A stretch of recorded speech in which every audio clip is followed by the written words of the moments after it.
avons été réunis ce matin sous l'égide de la conférence épiscopale pour échanger sur cette préoccupation brûlante sur l'actualité nationale qu'est le nouveau code électoral qui devra régir les élections générales de 2026.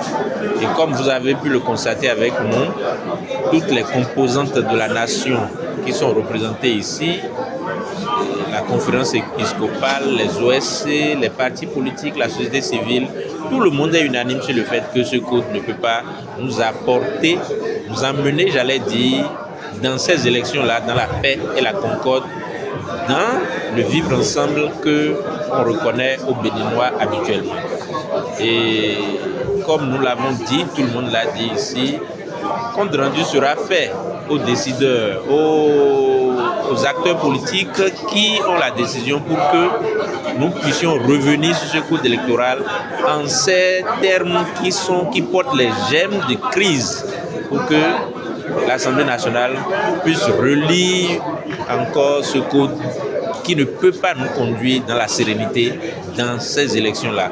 Vous avez entendu, tout le monde le dit, ça ce n'est plus seulement les partis politiques, mais c'est la préoccupation de tous les Béninois qui sont anxieux, jaloux de leur démocratie, qui veulent vivre dans la paix.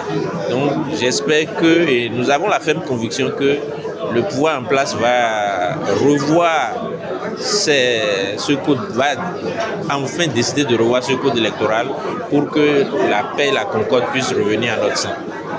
Mes impressions sont bonnes, d'autant que vous devez vous souvenir que depuis d'abord le vote et ensuite lorsque la Cour constitutionnelle s'est prononcée sur ce code électoral et enfin sa promulgation par le président de la République, le parti auquel j'appartiens a fait partie de ceux quand même qui ont dénoncé ce code électoral. Et donc pour nous, c'est un code électoral exclusif.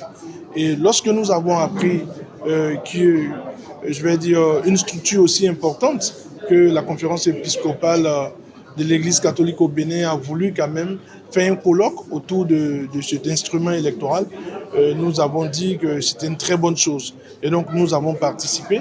Mais j'avoue que en dehors de la récrimination des politiques que nous sommes sur ce code électoral exclusif, nous avons eu la chance d'écouter des intellectuels, des personnes qui ne sont pas liées forcément à un parti politique, je vais dire des personnes impartiales, qui ont donné leur point de vue, leur regard sur ce code électoral. Et ce qui me ravit, ce qui me réjouit, c'est que nous nous rendons compte que les appréciations de ces intellectuels rencontrent les mêmes points de vue que les politiques que nous sommes. Et donc, en guise de conclusion, on peut dire qu'au cours de ce colloque, on a eu un regard scientifique sur ce code électoral et pratiquement unanimement, nous nous sommes dit qu'il faut une relecture. Il faut une seconde, voire une troisième relecture de ce code électoral parce que ce code électoral, il est purement exclusif. Et donc, que ce soit l'Église catholique, que ce soit les intellectuels, que ce soit les cadres qui ont fait le déplacement aujourd'hui, nous avons un seul souci. C'est un souci de laisser un pays en paix, d'observer un pays en pleine croissance, en développement et en paix et stable après les élections générales de 2026. Et donc c'est ce que nous pouvons dire. Nous pouvons dire que ce colloque s'est très bien passé et nous nous réjouissons de ce que les conclusions donnent le fait qu'il faut impérativement une relecture de ce code. Il ne faut pas voir seulement l'Église catholique dans cette initiative. Il faut voir non seulement parce qu'il y a eu l'Église catholique qui l'a organisée, il y a eu la représentation des religions endogènes, il y a eu la représentation, je vais dire aussi, de la conférence islamique, l'Union islamique, il y a eu la représentation des protestants, il y a eu la représentation des évangéliques, il y a eu d'autres regards sur ce code électoral.